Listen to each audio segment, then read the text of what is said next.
All right. So in Iceland, we started screening for the virus in January 31st. And we had been screening for a whole month before the first case was diagnosed. And the idea that deCODE should enter into the picture and begin to do screening in the general population was conceived of on March the 5th. The healthcare system in Iceland screened those who had signs and symptoms of the disease and people who were coming from what were considered high-risk areas. And basically the idea to begin to screen in Iceland came when I was driving to work, listening to the radio of news of the epidemic in China, and people were predicting that the death rate at that time would be about 3.4%. And I couldn't understand how they could calculate out the death rate without knowing the distribution of the virus in society. So I proposed to the healthcare authorities in Iceland that deCODE should screen in the population in general. And that screening started on March the 13th. And on May 26th, we had screened about 38 to 39,000 individuals. We are now up to 50,000 or so. And 38,000 volunteers, we are now up to 50,000. But on May 26, we had also screened about 4,000 randomly selected individuals from our society. And the healthcare system had screened about 21,000 high-risk individuals. So basically on March the 26th, we had screened about 16 to 17% of the population. But today we are up to about 20% of the population that has been screened. The age distribution of those screened were fairly similar in the targeted population and random sample. And actually those who turned out to be positive had the average age of about 42 years. We did not only screen in the population, we also sequenced the virus from every single person diagnosed. And it's interesting that we have found about 700 mutations that appear to be, that have not been described outside of Iceland. And it's interesting that these mutations are fairly evenly distributed along the viral genome. There are certain parts of it that are invariant, such as the alpha helix in the spike protein, but it is fairly widely distributed. But the usefulness of sequencing was actually substantial for us. So this virus, when it moves, like all viruses, when it moves into a new geographic area, it continues to mutate. And since it is mutating somewhat randomly, there's a haplotype that arises that becomes fairly specific for that area. So there is a haplotype that is fairly specific for Austria, another for Italy, a third for Great Britain, a fourth for the west coast of the United States, etc. And so we can, since we were sequencing everyone diagnosed in Iceland, we could pretty much determine what was the geographic origin of the infection. And actually, in the beginning, a very large percentage of the cases coming to Iceland were coming from the ski areas in Austria, in the Alps, in Austria and Italy. And in addition to being able to determine where the virus was coming from, once it was in Iceland, it became, having the sequence became a valuable instrument to trace the infection. And what you're seeing there is just a picture where the color identifies a haplotype that is basically spreading. So we could, for example, if you see close to the bottom of this globe, there is a very large collection of individuals with a deep blue color, and this happens to be members of a church choir. There was one member of the choir who went skiing in Italy, and when she came back to choir practice, she generously provided a large number of her colleagues with the same virus. we have used this to basically to trace the infection, and it's interesting. We cannot just determine who infected or who two individuals who were infected that they had the same haplotype. On the basis of mutations, we could determine the direction of the transmission. And for example, on this picture, if you take the T25, it was heteroplasmic for a mutation, but everyone distal to that person had the virus with a particular mutation. And this actually turned out to be a very important instrument to have, because in Iceland, the response to the epidemic was relatively modest. We did not institute a lockdown. We did not close our borders. We did not close the elementary schools. We did not close the childcare centers. We kept the stores open, but we closed the movie theaters, the concert halls, and we put a ban on the assembly of more than 20 individuals for a while. And with that, basically, we managed to get the epidemic under relatively good control. And if you basically look at this, we were screening very, very widely. So we put the infected into isolation, and then we had a very dynamic, very energetic, very capable tracking team that tracked the contacts of the infected, and the contacts were put in quarantine, the infected in isolation. And actually, the tracking team, sort of middle through this epidemic, the tracking team started to use an app on cellular phones that allowed them to identify all of the cellular phones that had come within 1 or 2 meters of the cellular phone of the infected for the past 5 days or so. What is interesting, in the very beginning, as I said before, in the very beginning, most of the cases came from the ski resorts in the Alps, from Italy and Austria. And the authorities focused on containing the infections coming from there. But it's interesting that as they were focusing on the people coming from these high-risk areas, the virus was sneaking into the country into Iceland from many other countries. And in particular, there seems to have been a fairly wide spread of the virus in Great Britain, because a very significant number of cases coming into Iceland came from there. And what I'm showing you in this picture is just how the haplotype composition of the cases started to gradually change with time. And what's more, it's not just that the haplotype composition changed. As the time passed, the route of transmission changed dramatically. In the very beginning, most of the cases came from abroad. They were people coming back to Iceland, Icelanders who had been traveling abroad, and then foreigners coming into Iceland. But as these measures or containment measures were implemented, the social distancing, the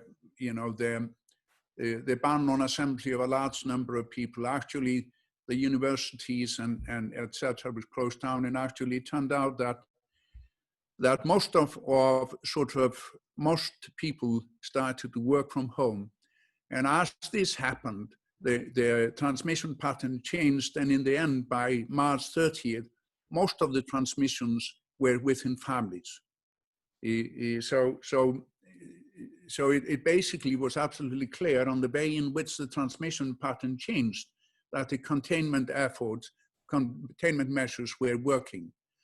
And it's actually interesting, if you look at this graph, it is plotting the percentage of positive coming out of the population screen, that it decreased about 2% a day as of March 13th, and actually it decreased more sharply after April 1st, and I just don't have that on the graph.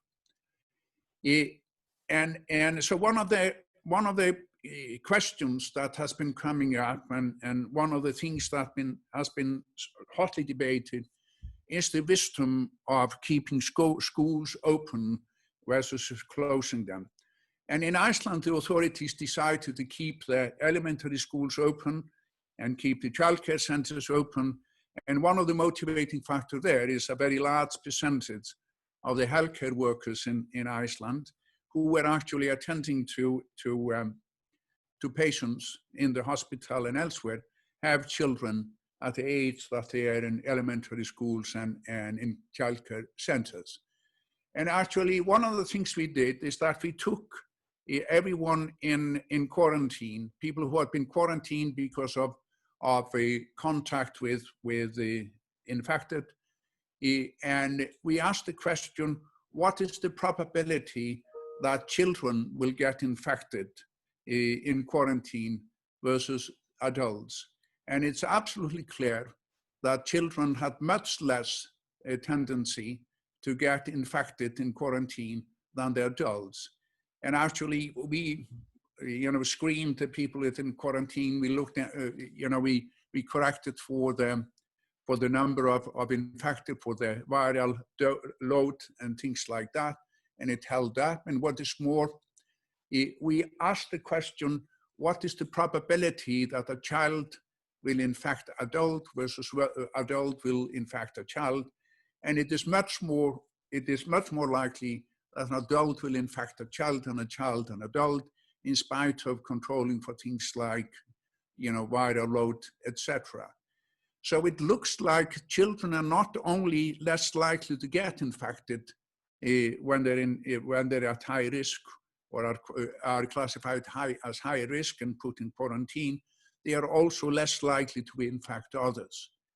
And this is important because of the questions of whether or not to keep schools open.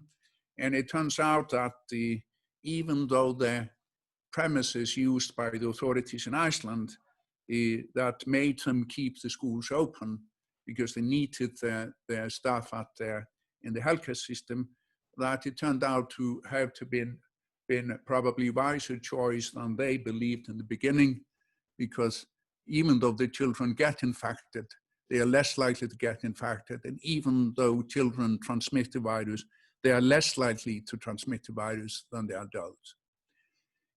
One of the things that we started to do relatively early on is look at things like viral load, hoping that we would get some insight from the molecular epidemiology into where the epidemic was in its trajectory. And one of the things that happened is that with time, the CT number increased. And not only did the CT number increase, but also when we looked at the number of reads that mapped to the reference sequence, that also decreased with time. And what is more, the accumulation of mutations also decreased with time. And the mutations accumulate mostly when the virus is transmitted from one individual to another. Actually, we took a significant number of people and we sampled virus from them with a 20-day interval. And over that 20-day interval, we did not see any accumulation of further mutations. So they are mostly confined, or what the event that dictates their accumulation of mutation is transmission of virus from one to another. And we were basically, this is a picture showing the number of active cases versus recovered cases in Iceland as of the 26th of May. And what we were doing we're looking at the CT number, looking at the mapping of reads to reference and looking at accumulation of mutation, was the desire to be able to predict where we are at in the epidemic at each point in time. And basically, what we believe that we can do with these numbers, using the CT number, the accumulation of mutations, and reads that map to a reference, we believe that we will at least be able to give some sort of an insight into where an epidemic is in its trajectory. One of the things that we have recently completed is to screen for antibodies against the SARS-CoV-2 virus in about 30,000 Icelanders.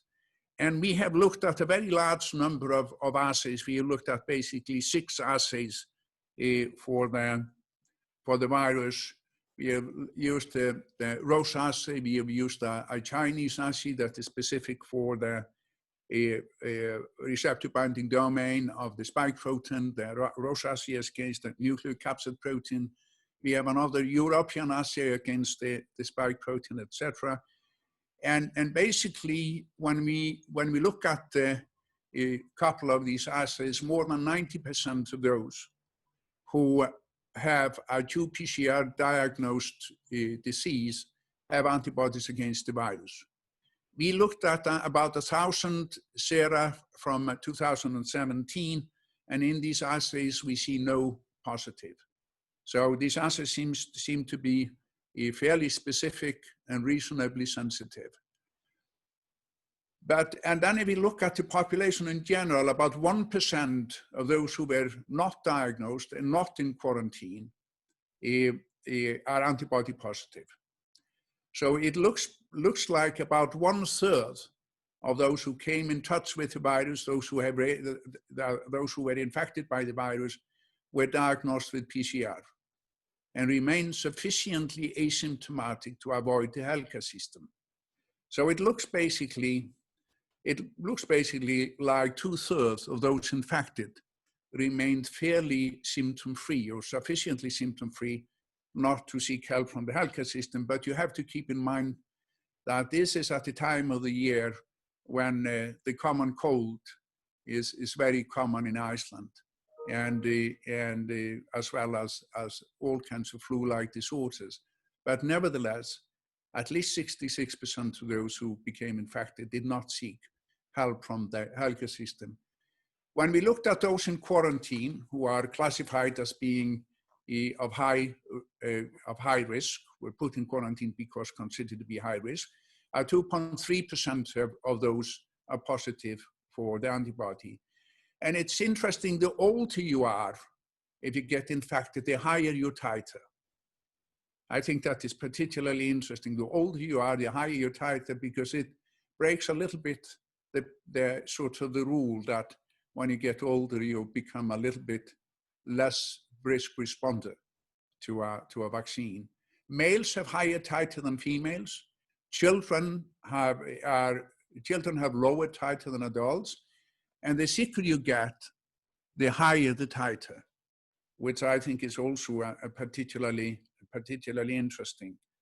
And one of the things that, although we haven't started to do that systematically, but one of the things is that when we take serum from people who have a fairly high titer of antibody, and we looked at them in a pseudovirus neutralization assay, the individual who so far has neutralized most energetically is an individual with a relatively low titer against the spike protein and much higher titer against the nucleocapsid protein. And I don't think that there is a reason to read much into it, but it is simply one of the things that we have seen. One of the big puzzles when it comes to the virus is the clinical diversity. So, you run into people who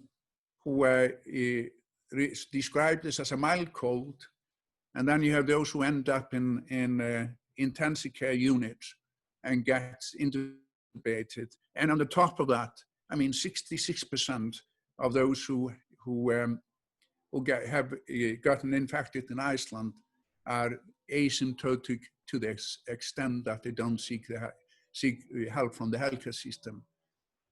Then you have a subset who has a loss of smell and taste.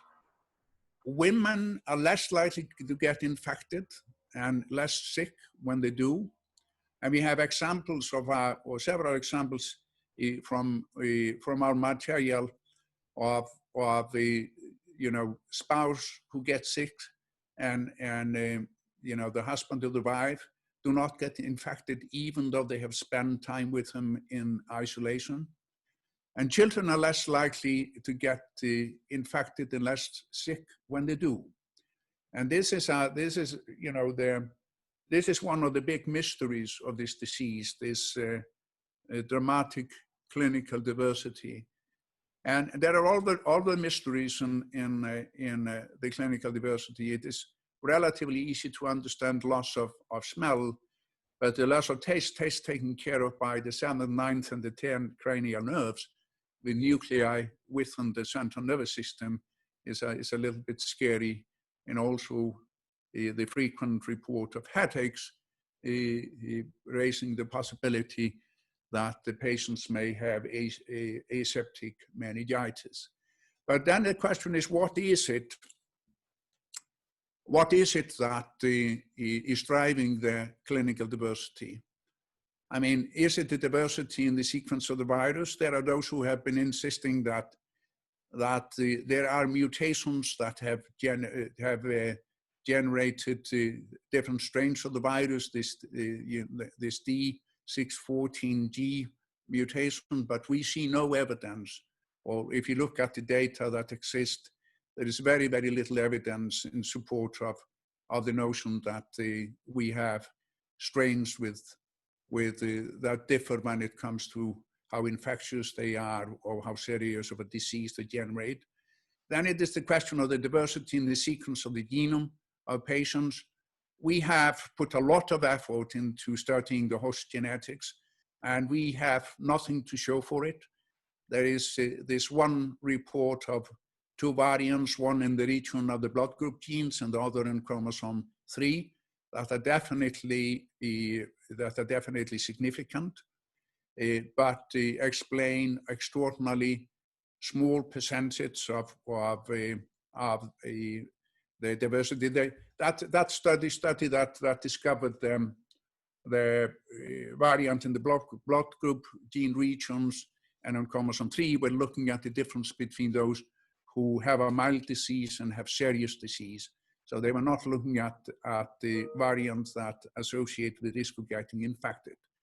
I mean, a third possibility, of course, lies in prior exposure, and we have a little evidence in support of that.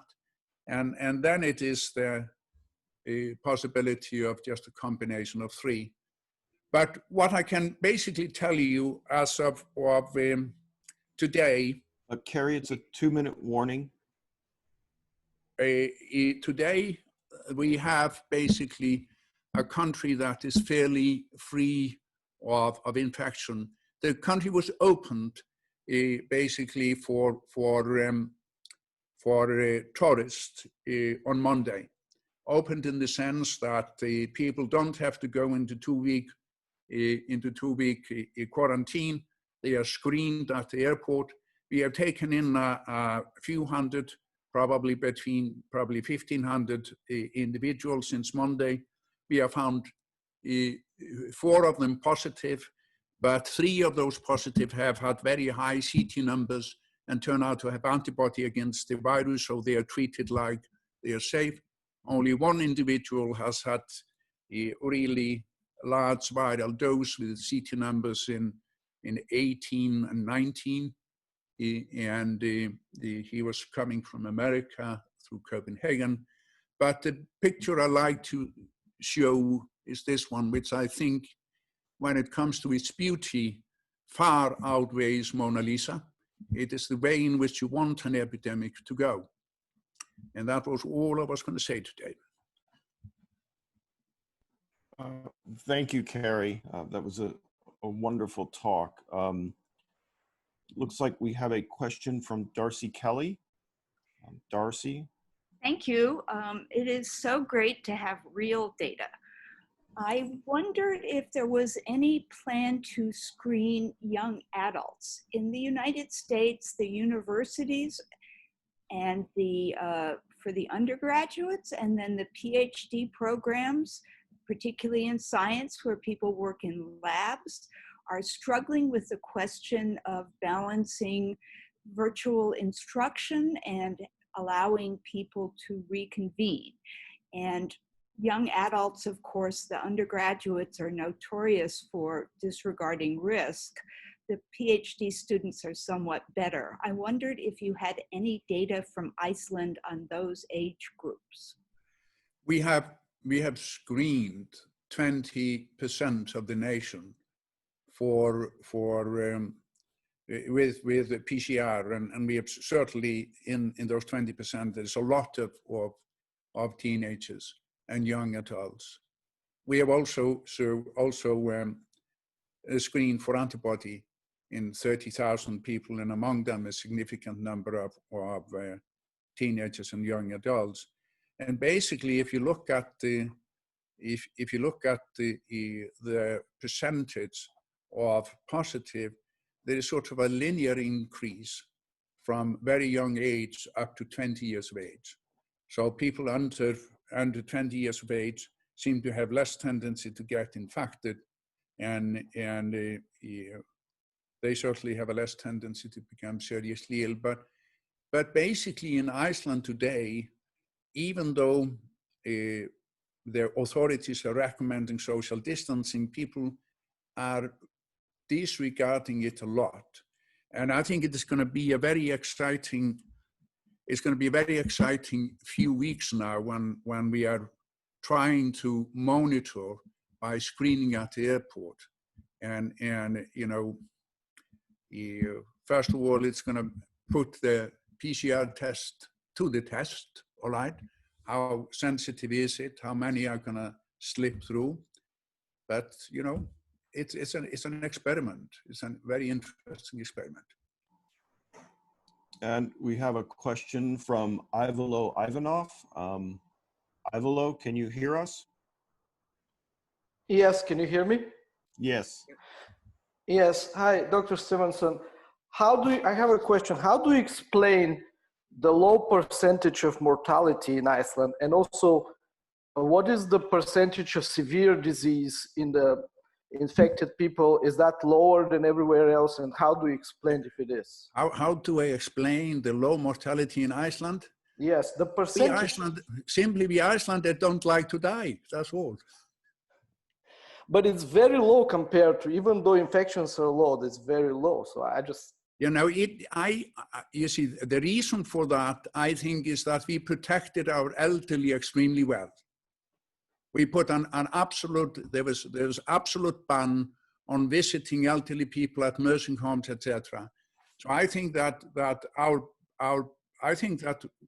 one of the big accomplishments in this epidemic in Iceland was how well we protected the vulnerable people. And that is definitely one of the major reasons for low death rate in Iceland. Thank you. Darcy? I have another question. Did you ever see any evidence for recombination when you tracked the evolution of the virus across Iceland? Recombination has been proposed as a mechanism for changing host specificity, but I wondered if people were co-infected with different variants, for example, whether recombination would occur. We are currently probing the possibility of a recombination for a different reason, right? Because we are trying to, as hard as we can, to use molecular methods to figure out what's a viable virus and what is not. All right, because when you bring one of the challenges when you are screening like we are doing now is that we have taken people who are considered to be recovered, people who have been asymptomatic for a week, and then we have followed them for up to 80 days and done a PCR test on them. And about 12.5% of people continue to be positive 80 days after they are considered recovered, which puts a little bit of a limitation on the use of the of the PCR as a diagnostic test, but we have been looking for recombinations as an evidence for, let's call it, life in the virus. And we have been seeing, yes, recombinations.